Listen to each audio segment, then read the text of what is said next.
see that there is not a big difference between them because we have a good fold.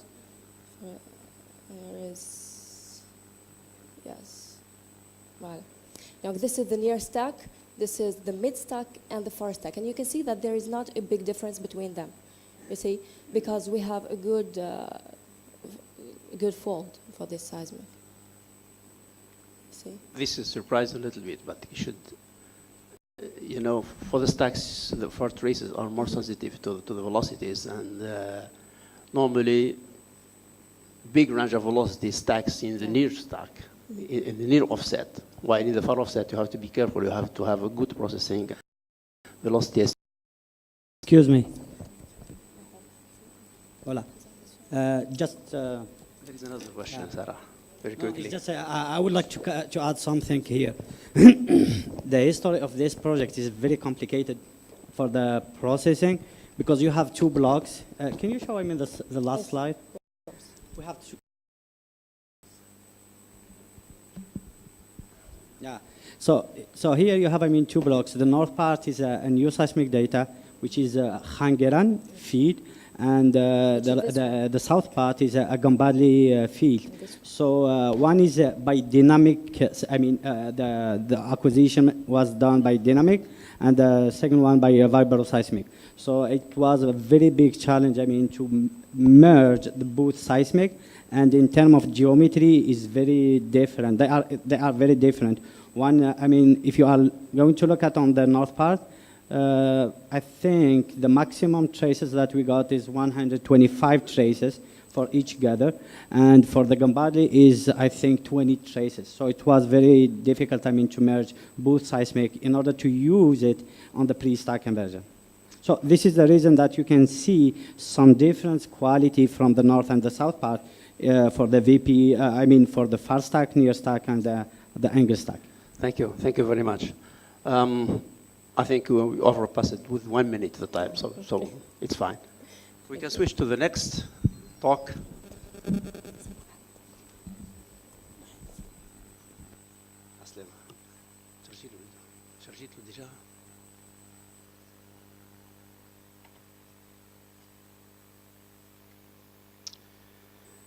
The next presentation is going to be titled A New Structural Interpretation of the South Tunisia Ghadames Basin Inside from the New South Tunisia 3D Seismic Mega Merge. It will be given by Mr. Saadi.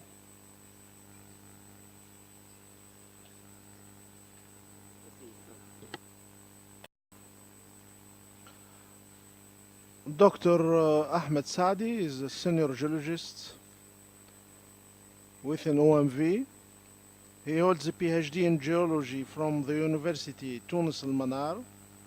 Dr. Saadi is a professional geologist, operational geologist, with over 15 years of experience in oil and gas industry, with a main focus on structural geology, geomodeling, operational geology, and well design. His experience covers both exploration and field development with national and international companies, OMV, CIREP, and HTC.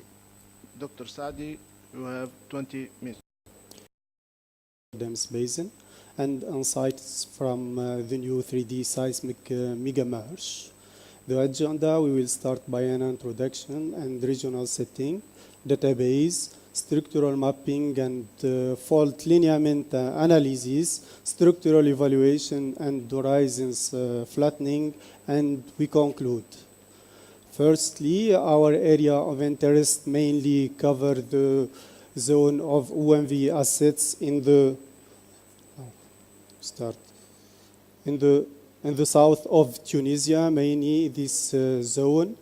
And also is highlighted by this cross-section starting from the eastern part of the Algerian through the mountain, Atlassic mountain, to the Elisi Basin in Libya. This is our area of interest. And geologically, we will start by the Cambrian till the Tertiary. Here we can see some events, some unconformity, mainly the Hercynian unconformity, and here the mid-Cretaceous, the Austrian unconformity. But in the whole Tunisia, in the Atlassic and northern part of Tunisia, many events, structural events, they are known as the Caledonian, Taconian, Hercynian, Triassic and Jurassic extensions, and also the Austrian and the Atlassic events. The plays in this zone, mainly we have the Ordovician, Silurian Akakos, and the uppermost Tanozuft, also the Devonian Awankaza and the Triassic Tagi. We will follow this event with highlighting some lineaments and faults from the structural maps, and also some flattening to follow this event and their effect in our zone of the basin. Firstly, our area of interest and the data set. This is the Mega Merge 2015. This the main 3D seismic. With also we used the survey of Anagid 2011, and in the South Jnain Sud 3D 2017 recently acquired, and the BEC 2013. We have in general available 3D seismic data set around 9,000 square kilometer, 2D seismic data more than 1,000 kilometer, and a set of 97 wells, which 6 basement penetration. Here we have a cross-section from the north to the south, starting for this first well and the fifth well here. This well, the first well TD in the basement, whereas the second well TD in the basement. This well they are used to control our horizon and our peaking. We have mapped here some horizon starting from the basement till the continental and tercalaire. Here is the zone of the 2D data, and from this well, we use also other wells, but targeting the Ordovician and the Silurian. This part is the 3D seismic. This part is the 3D seismic section. Is starting from this area to the zone of Jnain South, and crossing the important structural phases, the structural faults important mainly in the basement. For the seismic quality, generally is interpreted with good confidence, mainly for the Ordovician, whereas the basement and the Cambrian with some caution is not applicable in all the area. Top basement was mapped in accordance with reflector terminations. Here the structural traps and the style or the Ordovician, wide variety of structural traps are encountered due to the complex structural history in the zone. We start by the main one is the domal and coffered structure, domal and coffered structure mainly in the zone of Jnain Sud, some in Anagid and in the southern part. This again is some structure anti-inclinal and cylindrical and conical in the Adam and Hawa zones, mainly in the southern parts. Another type nose in the northern part of the area, Anagid and the Jnain center. And the fourth one is a faulted structure like in Samtel Anagid zone here. Now, the regional and structural lineament interpretation. This is the basement 280 structural map and the Ordovician 2A time. We will apply some attributes to deline some lineaments, some structural feature through these maps. We start here by the basement. We did the variance, azimuth, edge detection and influential data. There is some lineaments continue and some edge detection here. The main lineament and an important structural feature could be related, these lineaments, and they are summarized in this Rose diagram with the main direction northeast, southwest, and the other directions stay minor with the structural map of the basement. Going to the Ordovician with the same variance, here the the structural map is gentle, is with the main direction and the same direction of the Ordovician. Also, they are preserved here, but is more stable than the basement. We apply some lineaments here, and we summarize in this Rose diagram. The northwest, northeast, southwest is important also with this structural map, but appearance of the submeridian direction, northwest and east-west, mainly in the central part of this zone. Also, this complex zone are known by the main traps in this area, whereas the eastern part and the north part stay stable with this map. Here we are comparing the basement and the Ordovician lineaments. The main lineaments of the basement, they are preserved, as I said, with the Ordovician and with the new and minor direction. This black lineaments, they are minor, but they are also dense mainly in this zone. It could be minor faults playing during the Ordovician or after, and they are not well expressed in the basement. Going now to the structural evaluation, horizon and flattening. Here is the cross section, the main cross section. We will go with all the horizon flattening from the northwest to the southeast of the area of interest, crossing the main faults. Mainly, we have many horizons. Some horizons, they are really with high confidence picked, but other with some caution, like the Hercynian unconformity here, using the well mainly, and also the Tanazuft. Some region is it's good, but in other region is not.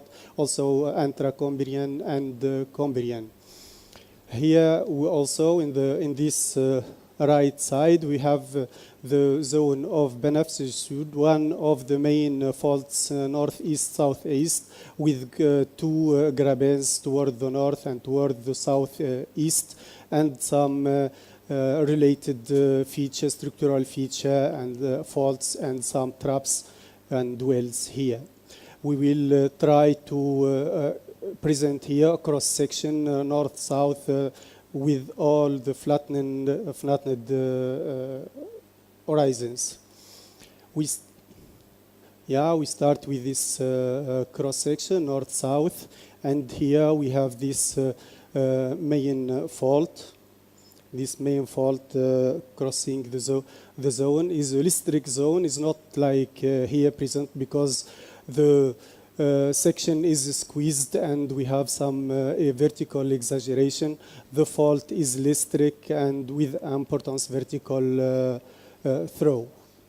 We go now to the Antracombrian, where Antracombrian flattening, the zone of Benafsi Sud show the two basins and the importance of the northeast southwest fault. and this shows the base initiation through Proterozoic Pangea continent and disassembling tectonic. We have some subsidence and Horst and the Grabet system, some filling, basin filling, and this is the main tectonic phase recorded in the basin during the Paleozoic time. Likely reactivation of some fault during the Intracambrian or stay active as extensive faults.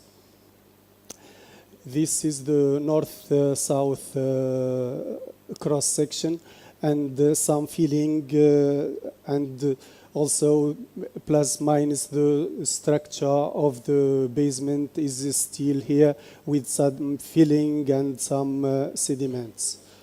We go now to flattening to the top of the Cambrian. Basin evolved as passive margin with low continuous subsidence. There is there is no high fluctuation, no low thickening variation at the upper Cambrian compared to the infra-Cambrian deposition, mainly marine clastic and capped by transgressive marine shale on the top of the Cambrian. For the north-south section, just a calm and stable basin here showed by this cross section. Now flattening on the top of the division. At the regional scale, the later division is marked by regional tectonic event, taconic east-west compression. But in our zone of interest, no major expression of this phase is observed. This signing the high and low zone, no relation is not anticline and syncline, just to underline the variation of the thickness in the zone. Now the north-south crossing, the same as the infra-Cambrian, the basin stay stable with some denivellation, some change. Maybe is starting in the compaction and differential compaction in this time. Now flattening on the top of the Tannezuft. Really here we start to have some denivellation, some paleo high in the zone of faults. Some this local topography varies, can also relate it to the gentle east-west, east now east northeast and west-southwest compression. Is time of widespread transgression of the Silurian time, resulting in the deposition of the Tannezuft shales. The Tannezuft shale deposits indicate general northward progradation, clinoform, and downlap geometry. Now with the cross section, also the same, but we have some variation in thickness and locally. Flattening in Dawain Kaza, continue basin subsidence accentuated, differential compaction. Differential compaction exaggerate anticline relief, observes structural traps, Ordovician and Silurian could be linked to this event. This is the Caledonian phase. Subsequent regression of the Silurian Sea result in the deposition of overlaying Upper Silurian, marine sandstone and mudstone of the Akakus formation. Now flattening on the Hercynian unconformity. During this, by this flattening, the Paleozoic Carbonifer is marked by regional uplift, folding, erosion in the west and the northern and western part, erosion, and the Paleozoic basin was really modified, resulting in the development of Paleo High with intense erosion, the Tlemcen Arch in the northern area, with several anthracratonic sag, and here in the zone of Benefsij we can see the tilting of the basin toward the north. The TAGI, the Hercynian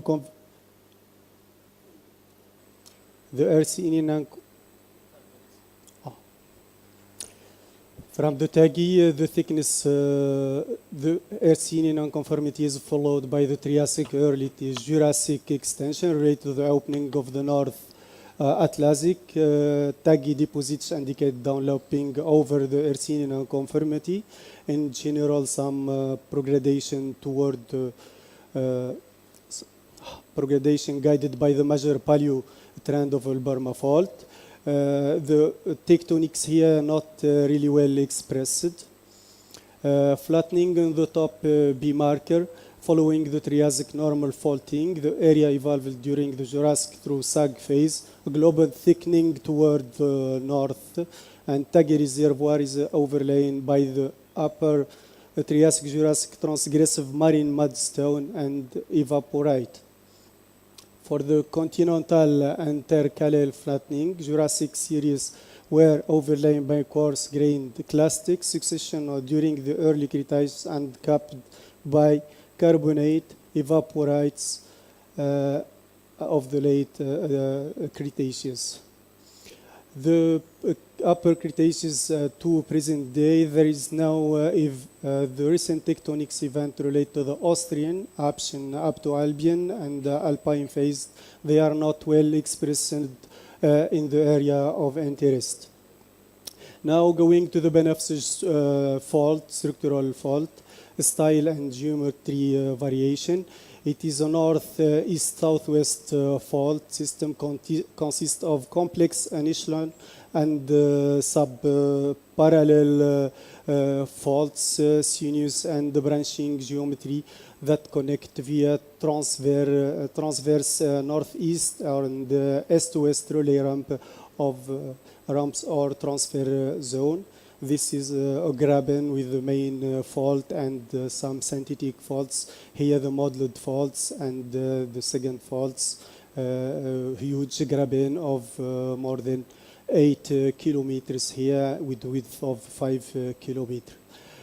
Cross-section crossing the fault of Benefsej. Here I want to show the listric geometric fault, the filling during the Ampra-Cambrian, and some relouver formed above the fault zone in the connection area.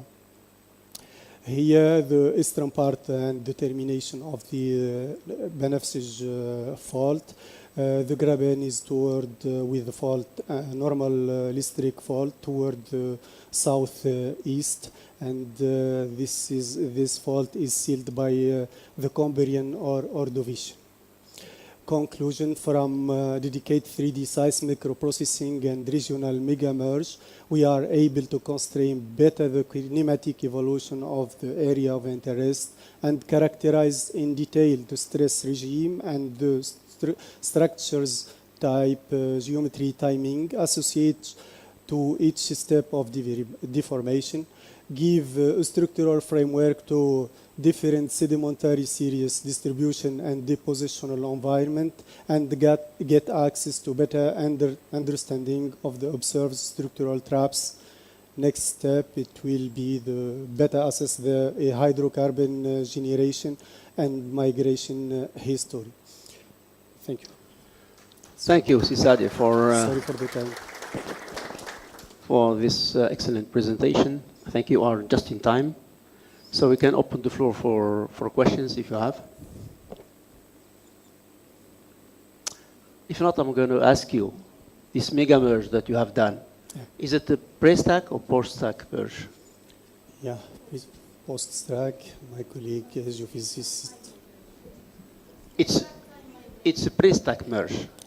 So at the time, you may have some problems to merge the data in terms of processing, especially in the decon to define the good wavelet. I guess those are two different surveys run at two different times. 9 surveys. 9 different surveys. Yeah. So how did you manage this to get some, because the data looks good according to the cross-section displayed here, especially in addition to the wavelet processing, also you have the problem of statics. And I guess that the northern part and the southern part have been managed differently in terms of statics. So how did you solve this? Did you supervise yourself this?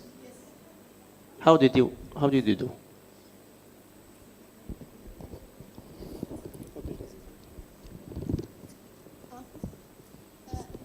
Just to save the time, I will start replying to the question. There are actually 9 surveys version altogether. The whole area is around 6,000 square kilometers. The main step in here is the 5D regularization. It's with the 5D regularization that we were able to homogenize the geometry. And 5D is combining the offset, the azimuth, the X, Y, the fifth component, I did forget, but the time, yeah, obviously. Not to do So- publicity, who did this? Which company, service company did this? CGG, we did it with CGG. Thank you. He's just And next it's to you. with this regularization, the 5D, it's a major step to go into a kind of one survey, because here we have also heterogeneity, not only from the surface, but from the acquisition parameters. Yeah. And mainly the difficulty is when we have perpendicular shooting direction. So I the don't know. inlines and the cross lines are different also from the north to the south. Should we say bravo to OMV or to CGG? Both. It's a teamwork. Thanks. Yeah, Hakim. After your permission, Hakim, yeah. say Ahmed, I have a question. What is about the origin of domal and coffered structure? Domal and coffer structure, mainly if you, now we have time. If you go to this zone, for example, or I go this one, this one is better. Here, during the Cambrian, we have these main faults with the throw is more than 500, vertical throw of more than 105 kilometers. And you can go with here, in this, we have some overlay in this. This overlay is not the origin of the reactivation of this important fault. Is displaced to the west, but here we can go to the. There is some edge of fault in some other cross section. This is well defined, but here is not. Some branch or growthing fault, and with the compaction, differential compaction from the two sides. For example, in between two faults, this is, for example, an example of the coffered here, and generally they are between 2 or 3 direction faults with effect of the differential compaction, and also we cannot neglect some stress with the final isolate of the Tannenzuft age. And this threat could generate this coffered fault general, which is the principal trap in this zone. Generally, all the structure they are underlined by at least two directions. Okay, thank you. Okay, We Hakim, can discuss thank this you. enough, but we need to have, maybe we have 1 more minute to have a question done by Mr. Murabat. 1 minute.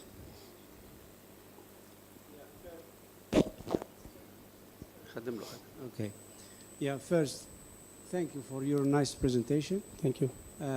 I understand you focused on the, with this interpretation of emerging, you focused on more on, or essentially on structural traps or trapping. Yeah. Question. Have you seen any stratigraphic trapping? And Yeah, potential in this the is area? another project. We are in the same time. Madam Kbayer, my colleague, is the responsible of this project, and now we are searching about stratigraphic compound with the structural compound in the same time. If it's possible, can you indicate to the audience within which targets, Ordovician or higher? Both, but we start now by the Silurian mainly, yeah, Thank you. because it's not easy to underline this stratigraphic compound. Thank you. Thank you. Yeah, I think you have overpassed maybe or with 1 or 2 minutes, but we try to compensate this in the next presentation. The next one is going to be given by Lamia bin Khalfallah, and the title is going to be Detection of Volcanic Igneous and Hydrothermal Vents Associated to Hydrocarbon Reservoirs Based on Seismic Conversion. Attributes Analysis.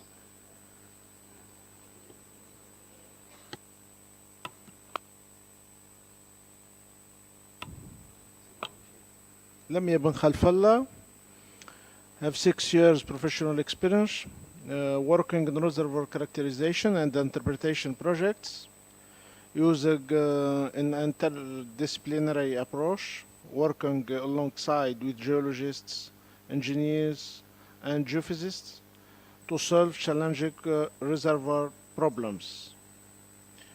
And she specializes in multivariate statistics by integrating 3D seismic attributes, rock mechanics, microseismic engineering, and geological data. Most of her experience has been focused on conventional and unconventional reservoirs and the development of existing fields. You have 20 minutes. Thank you. So I'm Lamia bin Khalfallah, working for Guzio Engineering as a reservoir geophysicist. And sorry, this is the title of the interpretation, Detection of the Volcanic Igneous Associated to Hydrocarbon Accumulation. And it will be through a workflow based on attributes and version, etc. So while hydrocarbon accumulation are associated with igneous rocks in more than 100 countries across the world, only a handful of such basins have to date been subject to commercial production. And one of these basins, which is in Gulf of Mexico, will be the subject of our study. So we'll start by an introduction, the data available and the method, the imaging of the igneous rocks, the integration of the results and the analysis, and we will finalize by a conclusion, of course. So let's start by some fundamental principles. The seals are tabular igneous intrusion that are, sorry, I don't know why it's so rapidly. So the seals are tabular igneous intrusion which are layer parallel, and locally it could have transgressive segments, and the hydrothermal vent complexes are pipe-like complexes which is formed by fracturing, eruption, and transport of hydrothermal fluids and sediments. Okay, the seal complex may have a major impact on the sedimentary basin history and the petroleum system. Among them, the uplift, the heating, the deformation, the metamorphism, the petroleum maturation, and the boiling of host rock fluids, possibly leading to the hydrothermal vent complexes. So it may also compartmentalize the reservoir, and also, and this is the most important here, it could induce an important fracture network, which could enhance the reservoir quality. Okay, so the basin is the Chicontepec Basin. It is located in the Gulf of Mexico. It's one of the most productive basin in Mexico. It covers about 3,800 square kilometers, and several oil fields have been discovered with this basin. This basin is located between the Sierra Madre Oriental fault and thrust belt and the Tuxapen platform. And it is okay. And the Chicontepec formation is Paleocene to Eocene age, and it is characterized by thin to thick interstratification shale, limestone, and siliciclastic sandstone, fine to coarse texturally graduating at the top of silty shale sequence. So, a regional study done on the Gulf of Mexico by Hunter and Davids, 1979, indicates that the majority of the volcanic activity in the Gulf of Mexico took place during Miocene till the recent time, which means after the deposition of the Chicontepec Formation, which is our reservoir. Okay, so the workflow will be based on the available data, which is the previous work, the well logs, the 3D seismic data, the software, and we will start, of course, by the classic geophysics workflow, well ties, seismic interpretation, depth conversion, post-state conversion, 3D modeling, and our specific 3G workflow, which will be geophysics modeling, geological modeling, geomechanics, and in this study, we will just talk about the geophysics and the geological modeling. So at the end, we will integrate all the results to come up with the igneous rocks distribution and the fracture network distribution, and of course, an accurate reservoir properties. Okay, so from the original 3D seismic data, we will calculate the curvature, RMS amplitude, gradient magnitude variance, and we will mix them in RGB colors, and we will rank some attributes with some of the logs to get resistivity volume, density volume, and extract a geobody to analyze it and to integrate it in our analysis. Okay, so sorry, I don't know. Okay, the here the typical response of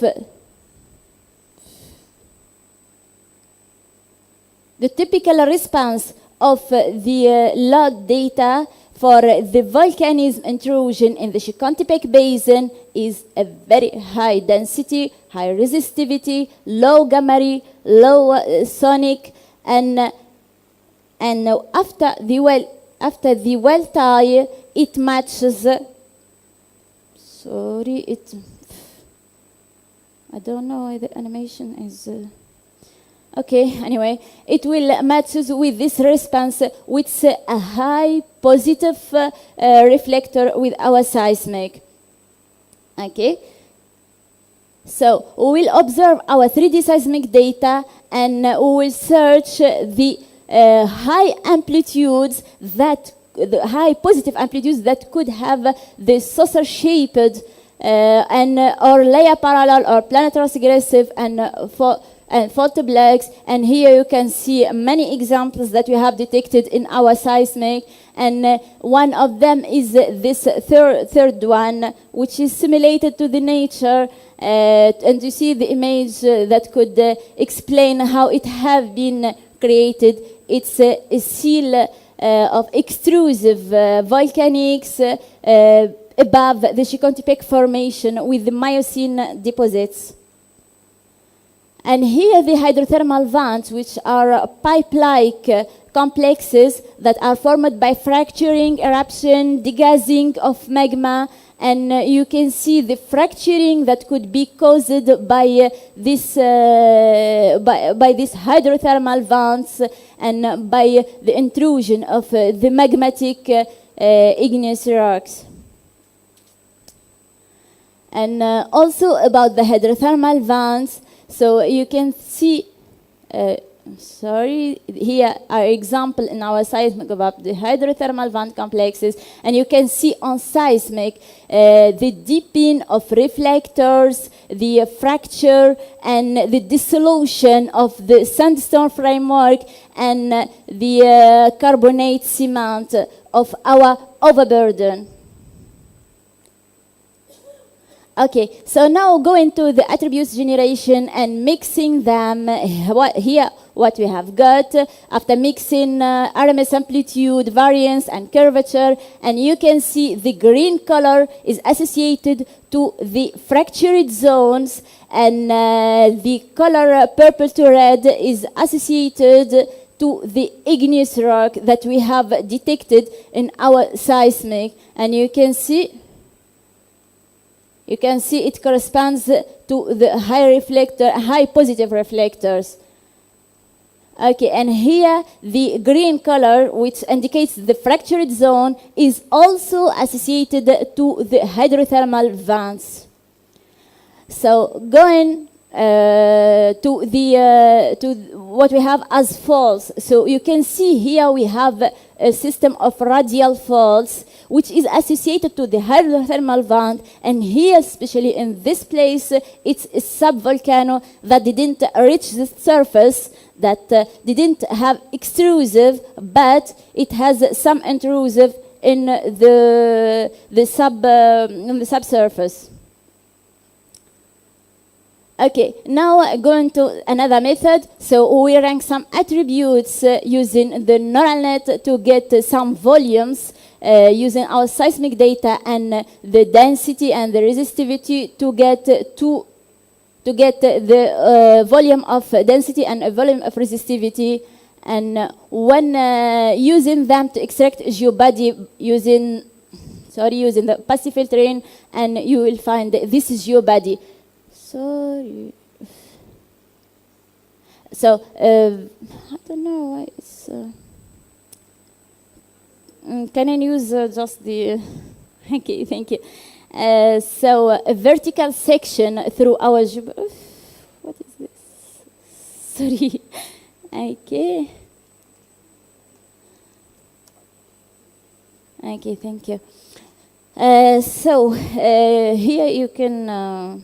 Let's go back a little bit. Okay, a vertical section through our geobody nearby the wells, where we have detected the first igneous response. So you can see this is our geobody that intersect the seismic of no.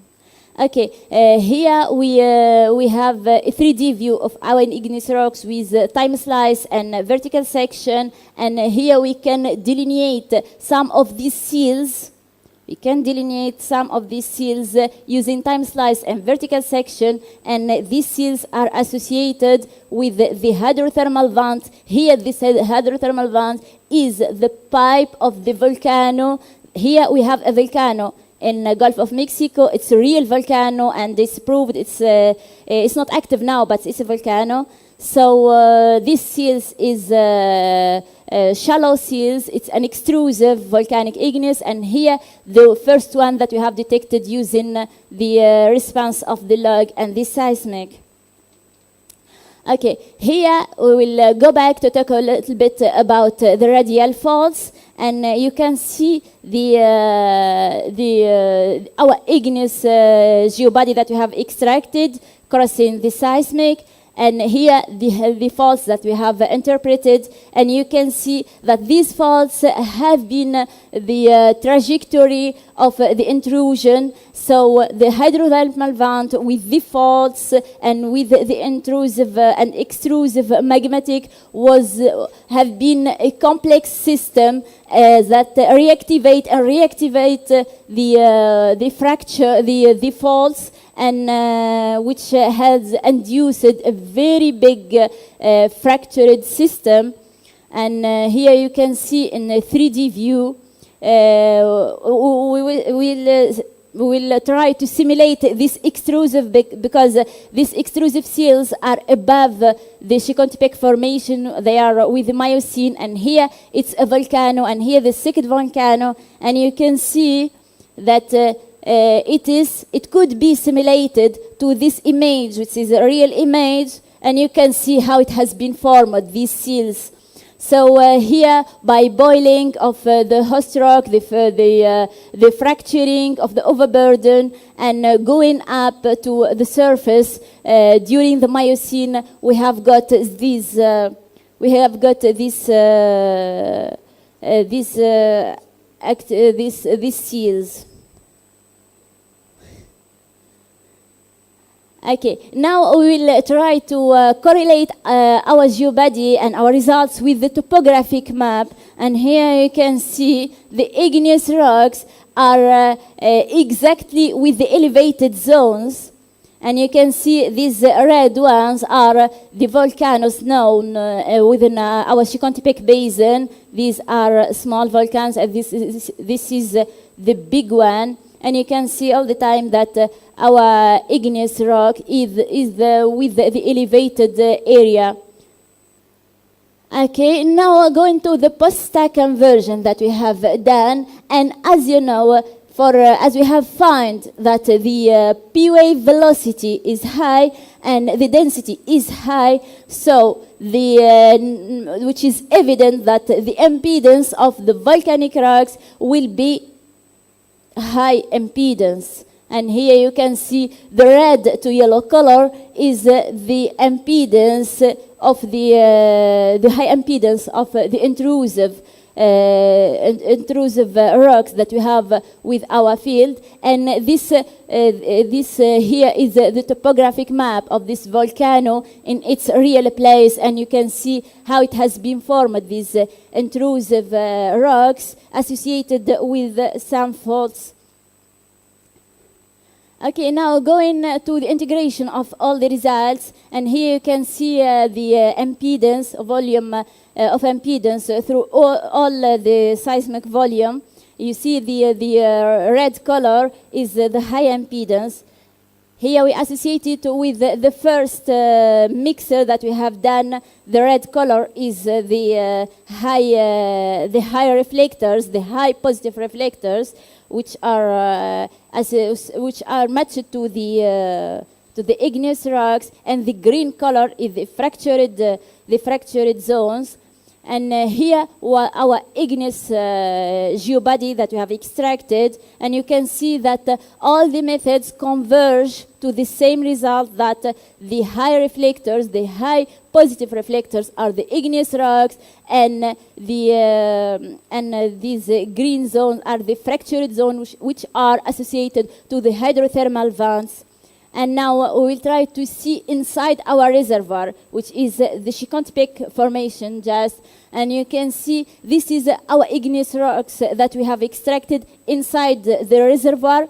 And you can see this is the fractured zone also associated with the igneous rocks. And you can see that the most important area here are the contact zone. You can see here we have the fault network, and the wells here displayed are the positive producing wells, and you can see it is with the fractured zones.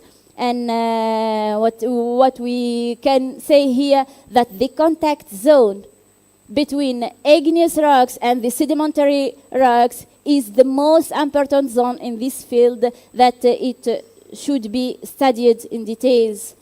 So as a conclusion, you can say that associating logs with the 3D seismic data provide deterministic control for detecting our igneous rocks, and that the magmatic seals in the study area show a remarkable positive amplitude. And a complex seismic stratigraphic behavior, that fluids released from the magmatic seal ascended to the lower stratigraphic layer, creating a remarkable seismic signature, which include deepened reflector, radial faults, sand, domes, and crater at the summit of vents. And the intrusive body increased the secondary porosity and permeability, and of course it enhanced the reservoir quality. And that this investigation allowed associating the maturation of the organic matter here in this basin to the igneous intrusion that performed an unconventional petroleum system, which is the Chicontepec formation. And our recommendation here is that these mapped zones of potential higher permeability of the zone of contact between volcanic intrusion and sedimentary rocks have to be looked at with importance and studied regionally. And this is not for just for Chicontepec Basin, it's for all over the globe, because the volcanic intrusion could be a good thing in our sedimentary basin, not a bad thing as it is known in some places. Okay, so thank you very much for your attention.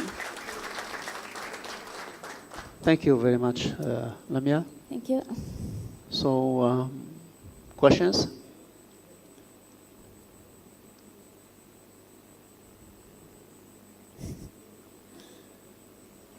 No questions?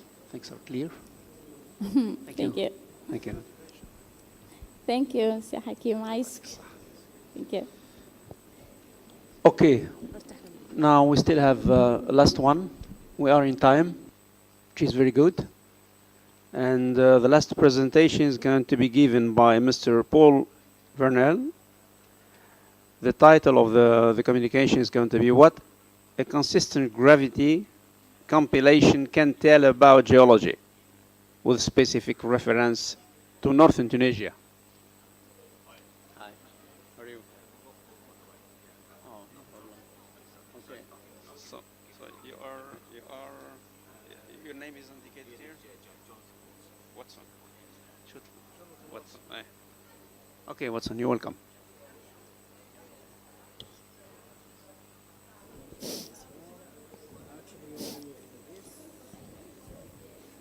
That's right.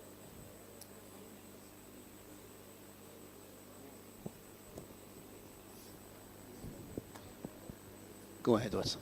You have 20 minutes. Okay, thanks for coming, everyone. Yeah, as mentioned, the title of the talk is What a Consistent Gravity Compilation Can Tell Us About Geology, and with specific reference to northern Tunisia.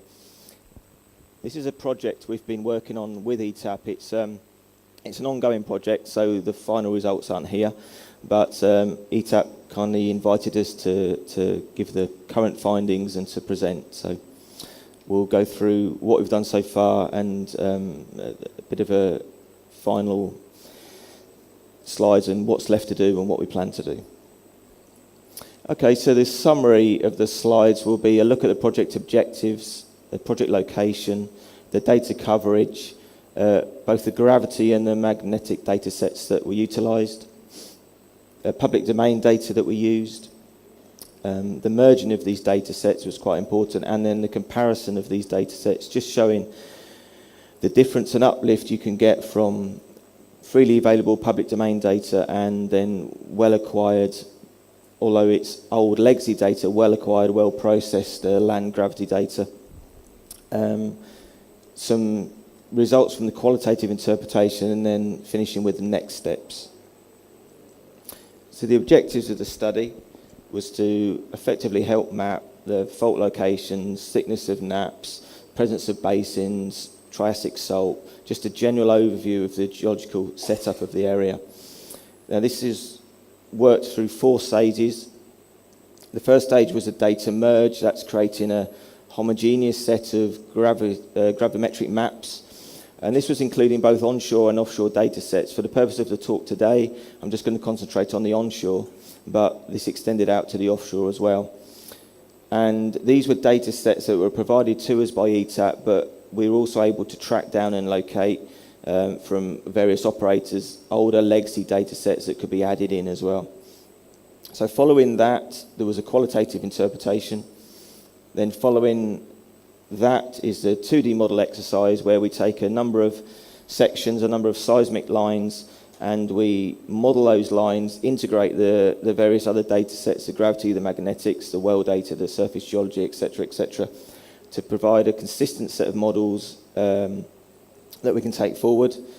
And then finally to turn those 2D models into a 3D model to use or to derive a set of depth maps of various targets. We're still in the process of defining exactly where they'll be, in terms of whether we look at the thrusted nap areas in the north, or the offshore or the basin areas to the south, and use the gravity data which is complete coverage with the seismic which is limited coverage, and combine them all together. In terms of project location, it's quite a large regional area, kind of covering northwestern Tunisia. And in terms of the data we had available to us, there was a large, over 46,000 land gravity stations that went into this OMM land gravity survey. This is data that's been acquired over a large number of years, but having looked at this data, the age of the data doesn't necessarily affect its quality. And if it's well acquired, if it's well processed, it's still valid. So there was this land gravity survey. It averaged around about 1 station per square kilometre. So reasonably high resolution land gravity data set. And we were combining that with, for example, a Repsol airborne gravity data set that was acquired just offshore. That's another almost 19,000 line kilometres of gravity data with a 1x4 line spacer. So again, quite a high resolution airborne gravity data set.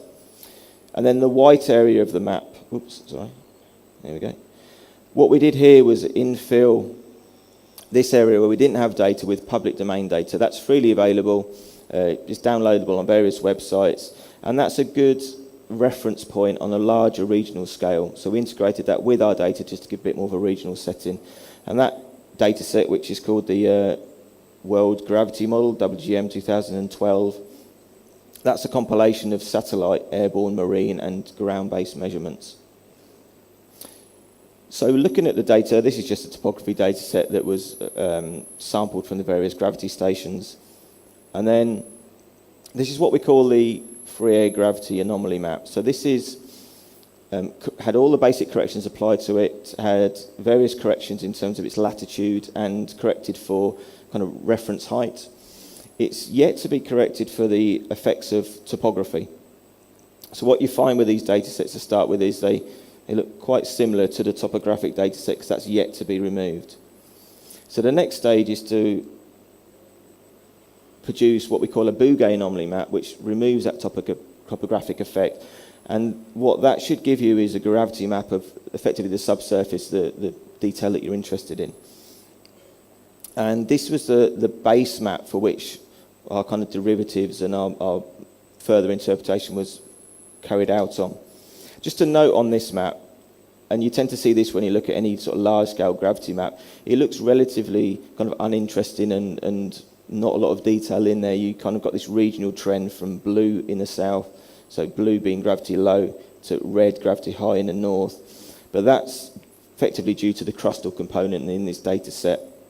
The blues are being generated by the thicker continental, or lower density, thicker continental crust as you move onshore.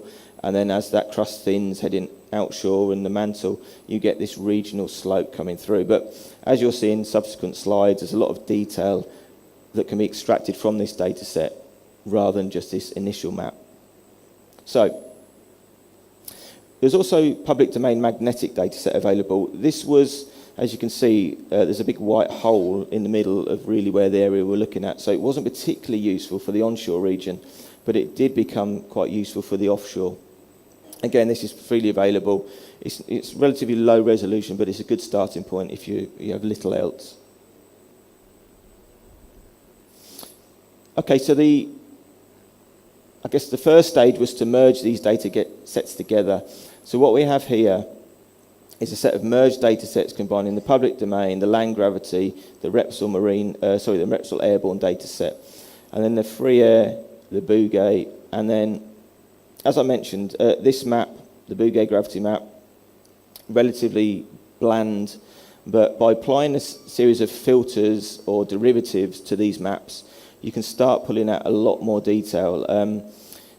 In the gravity world, when we're talking about filtering of data, high-pass filtering of data, it's similar to low-cut, high-cut filtering in the seismic world. You're effectively trying to separate the longer wavelength, deeper anomalies, take those away, and then highlight the high frequency, higher amplitude anomalies effectively in the shallow. So that's an example of one of these maps. And it's the same data set, but by filtering it, you can pull out a lot more detail, a lot more structures and lineaments and features that are of much more interest for the exploration program.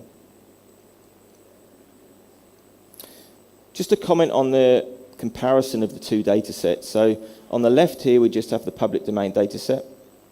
And on the right here, we have the merged data set. So this is where that higher resolution, much higher resolution land gravity data set sits. And I'm hoping you can see that the change in detail and change in resolution from this area to this area is quite apparent. And that's the extra detail and the extra information you get going from a freely available public domain data set to quite an old, but as I said, well-acquired, well-processed land gravity data set. And just to highlight that, if I zoom in to a smaller area, and both these maps have now been filtered to pulling out some of the more high-frequency information. There's a lot of information in here which is either lost or not as clear in this map as it in this map. So if you did an interpretation purely on the public domain data, you would get a different result, or certainly less detail than you would if you went through and completed it on the land gravity data set. And we're just highlighting some of the sort of the features and the anomalies that are coming through and how they change in resolution. So with these data sets in place, we embarked on a qualitative interpretation. So that was to effectively correlate the features in the gravity and magnetics with the known geological structures. There's been obviously a lot of work done historically, a lot of papers, a lot of maps. These were provided to us by both ETAP, and ETAP gave their knowledge and information to this, along with our gravity and magnetic data. So the idea was to produce a map that can refine these structures, agree with these structures or disagree with these structures, and build a map of the geological setting over the full regional area. So the process was to analyse and compare with the existing data, to do various literature research and pull out all the known data we had, apply various filters to the gravity and magnetic data to extract that detail and combine it all together. So just as an example of the data sets we could use, here we have the Bouguer gravity data with the land sampling, and then a couple of different filters, and there's a whole suite of these that were calculated at the time. Horizontal gradients, first order derivatives, there's a whole number of different filters and techniques you can apply the data to extract more detail. These two we've chosen in that they're slightly different, what we call high-pass filters. So the longer 100-kilometre filter, looking at deeper, larger scale basinal, regional structures, and then the 25-kilometre looking at shallower features. So think of this a bit like time slices in the seismic world. You're taking different filters, targeting different depths, different wavelengths. And generally, the rule of thumb is that the longer wavelengths are typically associated with the deeper structures. So you can go down to the crustal structure, the larger scale basement, etc. All the way, depending on the resolution of the data, to shallower features, in particular, pulling out some of the information in the thrusting and the naps to the north. So here we have a geological map that we had provided, and we just wanted to show this as the correlation between the data we had and that geological map. And what you see quite clearly in the onshore is that a lot of the gravity anomalies, particularly in this central region, are caused by the density contrast between the Cretaceous the Cretaceous carbonates, so the high density reds, and then the lower density Miocene basin infill. And there's a really good correlation between these two data sets. And we were able to go through, and on this map, it's difficult to see the detail at this scale, but if you zoom in, there's a whole series of layers and different levels of interpretation. But where we're picking out a whole series of features and structures and trends that we see from the gravity and magnetic data. So we've got the Miocene grabens, the Cretaceous marls and limestones. We're picking out Triassic structures, granites, some of the unclassified diapirs. Offshore, which isn't presented here, we started looking at the ophelites and the igneous bodies, in the north, the thrust faults, the thrust trends, normal faults, all sorts of features that can be picked out. Also, we were looking at, one of the first questions that came back from ETAP was, well, with regard to these Miocene basins, kind of what depth are they coming from? And we did look at that, and that's going to be completed at a later stage, but I've got a slide in a minute which just defines, gives an idea of the depth of these things and how that correlates with the gravity data. So stepping out, there's the interpretation put back at a regional scale. So it's always good to step back out from your area just to see how it sits in the more regional picture. So this is a filtered gravity map again, with the interpretation overlaid. Again, with the magnetics, which wasn't particularly useful onshore, but had definitely implications and results on the offshore. And then just a summary map on the right there.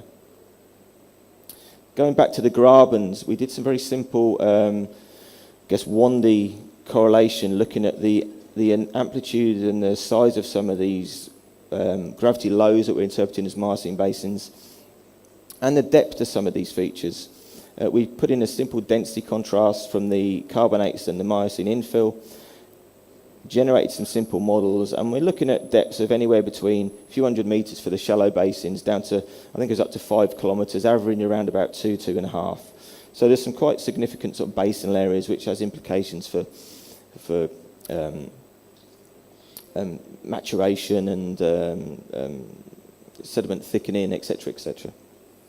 And this is all ongoing work, and this will be completed in much more detail when we select a series of 2D lines and complete 2D modelling and really refine these. At the moment, they're very simple 1D profiles.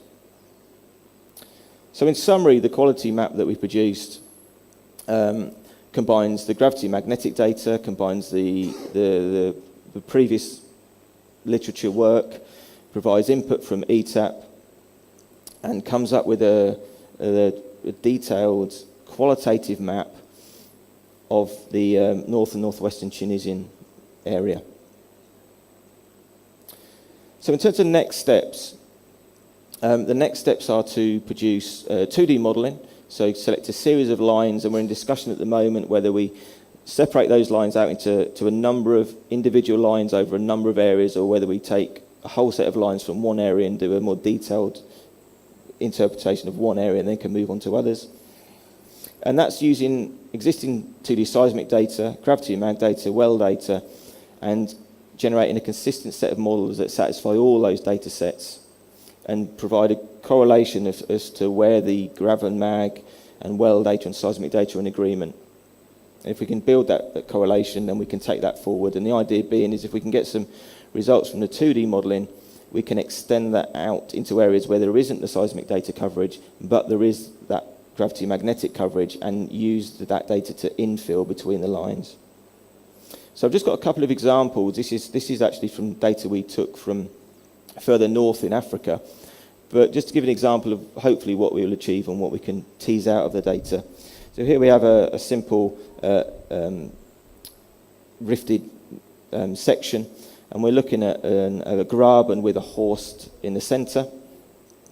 And if you look at the gravity profile along that line, what you see is hopefully what you'd expect to see from a gravity profile, a gravity low either side with this kind of gravity high in the middle where that horse sits.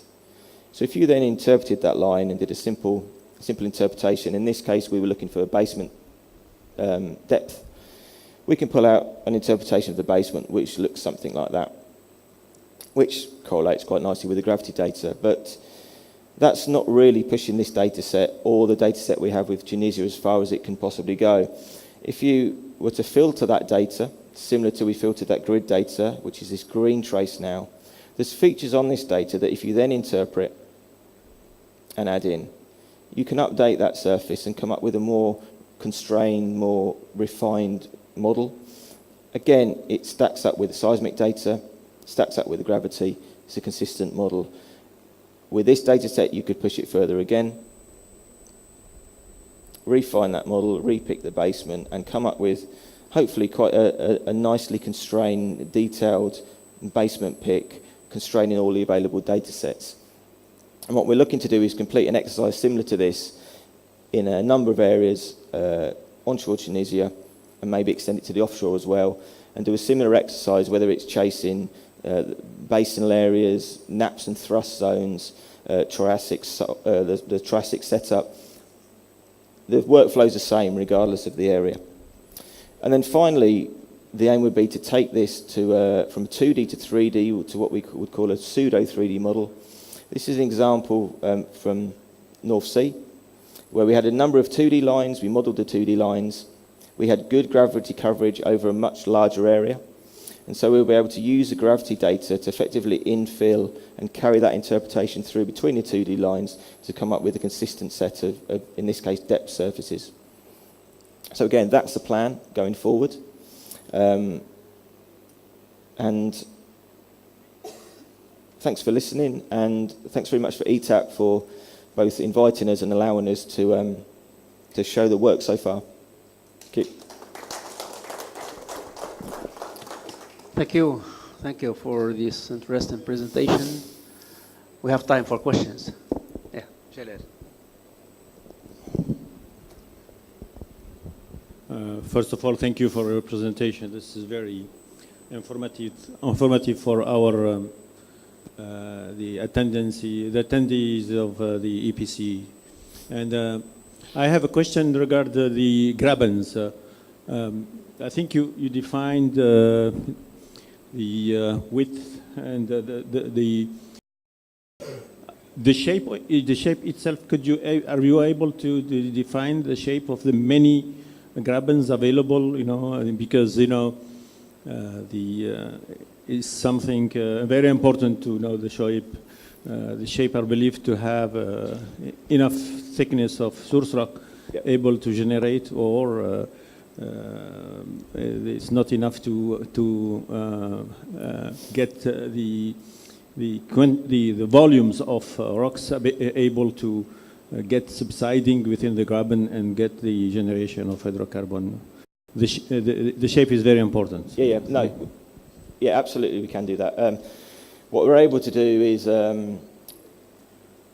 again, by filtering the data sets, we're able to establish the kind of the initial size of the, if you like, the overall basin, but we're also able to, by filtering more, you've got to remember the limits of the data set, but this is, as I said, is a well-acquired, reasonably high-resolution land gravity data set. By applying different filters, you can then start picking out within the basin the right quality data set, and this is a good quality data set. All that can be achieved down to a scale at which point the data's resolution is effectively hits its limit. So yeah, in terms of both the depth and extent of the basins, that works very well. And particularly in the next stage we come to with the 2D modelling, that depth can be much better defined because we can constrain it with other information, the seismic data. We can add more detail in terms of a number of different horizons, number of different densities. And then if we get a good constraint along a line, and say within 2 or 3 lines, and we can then trace the gravity response that joins those lines together, and that gives a really good idea of the full extent of the basin and also the structures within the basin. In terms of data extension, we see that at the eastern of the north-south axis, you don't have any gravimetric data. So O&M doesn't have any data there. So this is, you collected everything available.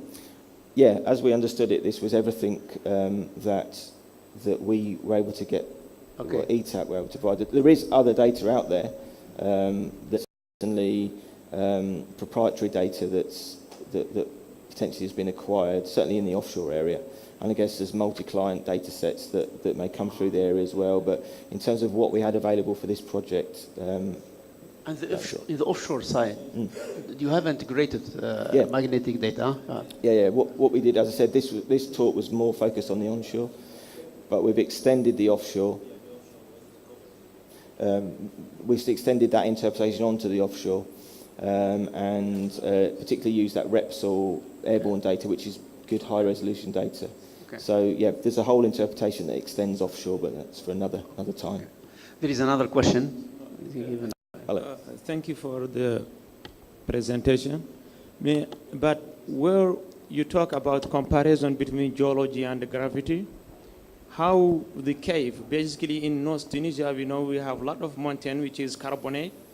This means we could have some cave over there, and we know the gravity is based on a lot of this big mass density.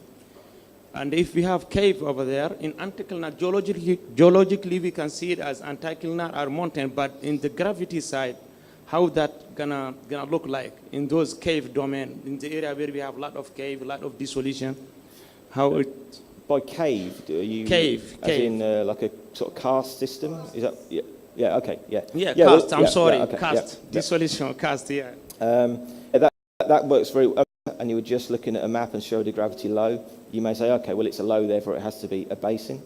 But if you've got a reasonable understanding of the geology, and there's various, there's the various papers available, and we've got access to a lot of the seismic data as well. So we can, first off, it's a map, but then we've got quantity kind of structure. If you're seeing a gravity low over such a feature, well, then it's something else. And that's where it's either some kind of salt-filled structure or karst or whatever. And it also depends on the scale of these things. If you're looking at, that's a large area we're covering, and there is a limit to the resolution of that data. But if you had a higher resolution data set, or if you required some more data, then that level of detail could be teased out. It really depends on the size and scale that you're looking at and data set you have available. Okay, thank you. I used to have another one, little bit about this, like this picture which you show over here in Africa, somewhere North Africa, where you have like a lot of filtering. Did this? There are a whole suite of different filters. But what tends to happen is, as you look at the filter, then look at the other data, you start realizing a certain filter matches it. But if that ties in nicely with what you're seeing, then that's the map to use for interpreting that level of, or that depth, or that level of structure. Okay, thanks. Just the last question. Yeah. Thank you for the presentation. For the modeling, you have used the density contrast between carbonates and Miocene, yes. sands. But for your information, we have under the Miocene and also the Oligocene some grabens in Tunisia, the Triassic rocks. Yeah. And we have a lot of works about gravity modeling in each lot of grabens.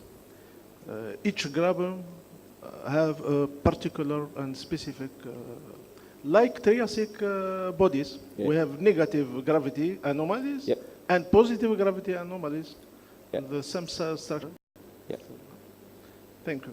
Yeah, so that example there is a very quick and simple kind of 1D conversion. What we will do, particularly with the 2D model, is we can, specifically if we've got a seismic line that has that detail, we can plug all that information in so we know we've got the right density contrast in the right place. So it's has a very quick and simple conversion just to get some rough detail out. Thank you very much. I think at 13:03, we overpassed the 3 minutes, which is not a big deal. We believe that we did have a good session. Thank you very much for your assistance.